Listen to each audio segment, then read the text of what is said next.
Have you ever wondered what it's like to have everything and then lose it all in one day? I know. I am Job, and this is my story. I was one of the wealthiest men in the East. God blessed me greatly.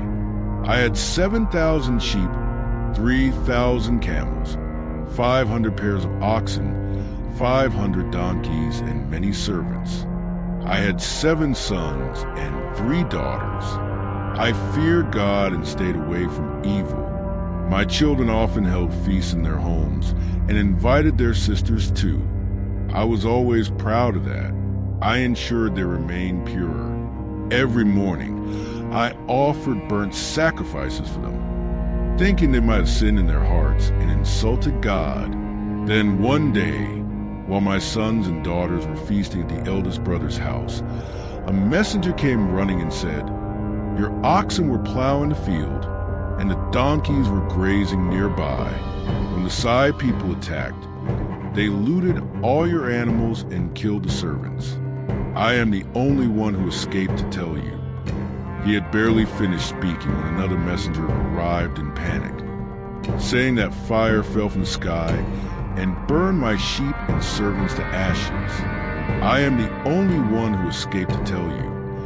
My world crumbled in an instant. As he was still speaking, another came running from afar and said in terror, "Yesterday, demons came in 3 groups and attacked your camels, looted them, and killed your servants. I am the only one who escaped to tell you." I was already in shock, but then another messenger came trembling and said, "Your sons and daughters were feasting at the eldest brother's house when suddenly a terrible storm came from the desert, struck all 4 corners of the house, and the whole house collapsed. All of them died under the rubble. I am the only survivor who came to tell you." My heart stopped as I tore my clothes in disbelief, shaved my head, fell to the ground, and wept. My worst fears had come true. I sat in ashes. Then I scraped my body with a broken clay pot. At that moment, my wife came to me and said, "Are you still holding on to your integrity? Curse God and die." My own wife said this to me. I looked at her and calmly replied, "You are speaking like a foolish woman. Should we accept only God's blessings and not suffering?" Despite such unbearable pain, I did not blame God or say anything wrong. When my 3 friends, Eliphaz, Bildad, and Zophar, heard my affliction, they left their homes and gathered to comfort me. They were older than me, but when they saw me from afar, they did not recognize me. They began to weep loudly, tore their clothes, and threw dust on their heads. Then they sat with me on the ground for 7 days and 7 nights, staying with me in my sorrow without saying a word. No one could speak because they saw how deeply I was suffering. I was in pain, so I opened my mouth and cursed the day of my birth. I wept. May the day I was born be erased. May that night also be erased when it was said that a boy was born. May that day be plunged into darkness. May even God forget it, and may no light ever shine upon it. I began questioning why life is given to those in pain. Why to those whose hearts are filled with sorrow, who long for death but do not receive it, who seek it like a hidden treasure. They look for relief only in the grave. Why is life given to a person whose path is lost in darkness, whom God is surrounded on all sides? Every day became heavy for me. My bread became only sobs. My sighs flowed like a stream of water, that which I had always feared had come upon me. The very thing I trembled before entered my life. Now there is no peace, no comfort, no rest, only pain and turmoil. My heart was broken. My life was fading away. Even the grave awaited me. People mocked me from all sides. My eyes were powerless to endure their hatred. I pleaded with God, "Oh God, only you are my witness. Promise to protect me. Who is there to be my guarantor?" Sorrow took the light from my eyes. My body became only a shadow. I said my days were over. All my plans were destroyed. Nothing remained. My 3 friends, Eliphaz, Bildad, and Zophar, came to comfort me. They wanted to support me in my pain. They shared their thoughts and explained why God allows people to suffer. But they believed my pain was a result of some mistake or sin. They repeatedly told me I should accept my wrongdoing and repent so that God would bless me again. Eliphaz said my suffering must have been caused by some sin. You must ask for mercy and forgiveness from God. Bildad and Zophar also said, you must have done something wrong, which is why God put you through this test. If you were truly innocent, none of this would have happened. Bildad even suggested my own children must have brought about their own deaths. They must have done something that made them part of this judgment. But the harshest words came from Zophar. He said, should your words be accepted just like that? Should your words be the final truth? Should your empty talk silence others? Will no one point out your error? You claim to be innocent, that your faith is pure. But if only God himself spoke, if only he revealed the secrets of his wisdom, because his wisdom is infinite, remember, he has overlooked some of your sins. He deceives. When he sees evil, he ignores it. If you truly draw near to God, lift your hands to him, rid yourself of your sins, and remove wickedness from your house, your face will shine again. You will be without fear. You will forget your past sorrows, just like a river leaves its waters behind. They assumed my suffering was God's judgment, but I always feared God and stayed away from evil. Even my own friends began blaming me. At one point, I grew tired of their words. I said, are you the only wise man? Will knowledge perish with you? I too understand. I am not lesser than you, who does not know all these things. But see, I have become a joke to my own friends. I, who was righteous, cried out to God, and he answered me. Even then, they laugh at me. I, who was upright and sincere, have now become a mockery. But I will not stay silent. I want to speak with God. I want to present my case before him. But you slander me with lies. You are all kinds of doctors who do not heal, but cause more pain. If only you had remained silent. That would have been your wisdom. Now listen carefully to me. Pay close attention to my words. Listen, would you lie to God? Would you deceive on his behalf? Would you commit injustice to gain his favor? But if he tests you, could you deceive him as you deceive men? If you show partiality, will God not test you? Will his glory not terrify you? Will his fear not fall upon you? Even if he kills me, I will still trust him. I will explain my path before him.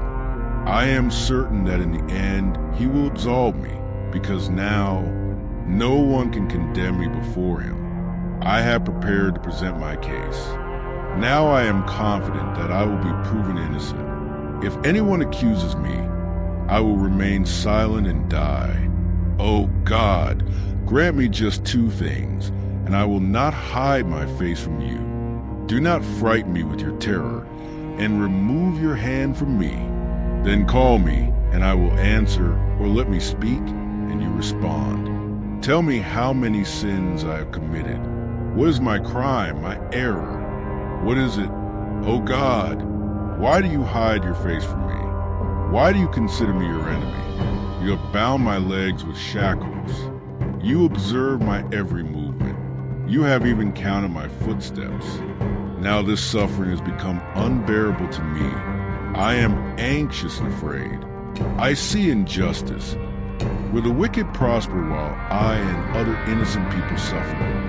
I want to go and seek an answer from God, but I cannot see him. I can no longer find him. I told my friend of the God who has not judged me, the one who filled my life with sorrows, is alive, and I swear that as long as there is life within me, as long as the breath of God is in me, I will never speak injustice. My tongue will not lie. I will never admit that you are right. As long as I live, I will not abandon my integrity. I will stand firm in my truth and never forsake it. As long as there is life in me, my heart will not condemn me. Finally, God answered me, but it was very difficult to justify my sadness. What was my greatest suffering? Physical pain. My body was covered in wounds from head to toe. I was extremely exhausted and felt unbearable pain at all times. My suffering was also social. People began to hate me. The villagers saw my condition and they turned away from me. No one came to speak with me. People changed their attitude after seeing me. I used to sit on a heap of ashes on the outskirts of the village. Even the children laughed at me. My pain was also mental. I kept wondering, why is all this happening to me? Did I do something to cause all of this? But the deepest wound was in my soul. I felt as though God had distanced himself from me. That was the greatest pain. When we feel that God no longer cares about us, the pain becomes even harder. I prayed to God 26 times for him to speak to me, and now my prayer was heard. God asked me, "Who is this who darkens my plan by speaking without understanding? Prepare yourself like a man. I will question you, and you must answer me. Where were you when I laid the foundations of the earth? If you know, then tell me, who set its limits? Surely you know. Who stretched the measuring line across it? On what were its foundations set? Or who laid its cornerstone? While morning stars sang together and the angels shouted for joy. Who shut up the sea behind doors when it burst forth from the womb? When I clothed it with clouds and wrapped it in deep darkness? When I set its limits and placed doors and locks upon it? When I said, this far you may come, but no farther. Here your proud ways must stop. Have you ever commanded the morning or shown the dawn its place, that it might take hold of the corners of the earth and shake the wicked out of it? The earth takes shape like clay under a seal. Its features emerge like a garment. Can one who argues with the Almighty correct him? Must the one who accuses God answer him? I replied, Lord, I am insignificant. What answer can I give you? I have placed my hand over my mouth. I spoke once, but I will not respond now. I spoke twice, but I will say no more. Then God said, will you discredit my justice? Will you condemn me to prove you are innocent? Do you have the same power as God? Can your voice roar like this? Then adorn yourself with glory and splendor. Clothe yourself in honor and majesty. O Lord, I am nothing. I am like dust before your glory. I have no power before your might. You said, unleash the flames of your wrath. Look upon the proud and humble them. Reduce the wicked to dust. If I could do this, would I not become my own savior? But I am merely dust. I have no power. You created a massive creature that grazes on grass, but possesses incredible strength. Its tail moves like a cedar. Its bones are strong as bronze tubes. Yet only you can tame it. So how can I, insignificant and weak, manage on my own? O Lord, I understand. The mountains provide food for it. Rivers of water flow around it, yet it remains fearless and firm. I am like straw. Even a small storm can knock me down. When you speak, I am not worthy to respond. When you question me, I have no answer. I place my hand over my mouth and remain silent because I know nothing.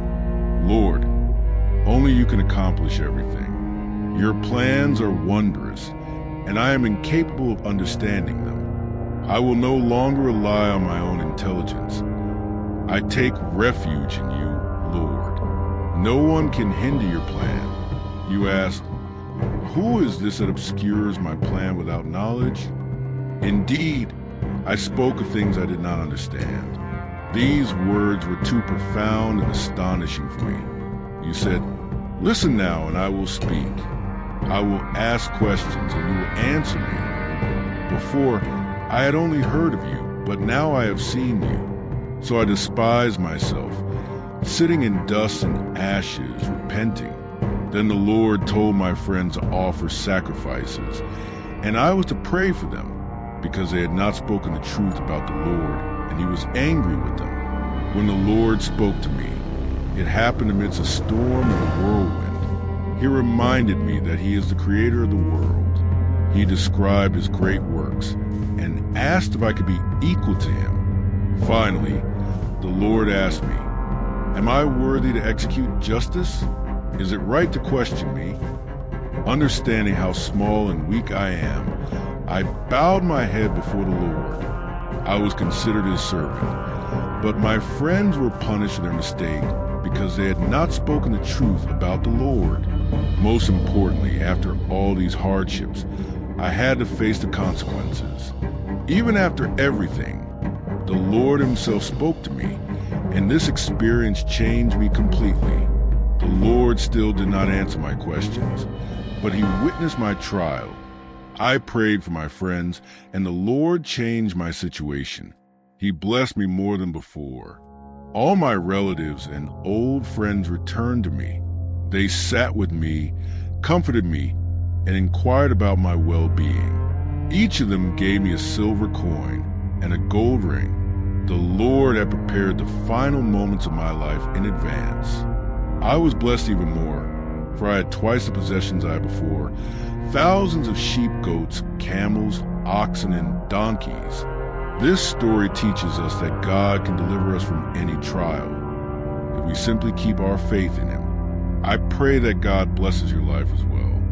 If you have not yet accepted Jesus as your Savior, there is still time. If you enjoyed this video, don't forget to subscribe and click the notification bell to stay connected with us. Share it with your friends and family. Join us and learn more about the Bible by clicking on any video on the screen. In the upcoming episodes, we will discover more mysteries and deep teachings from the Word of God. May God bless you. Amen.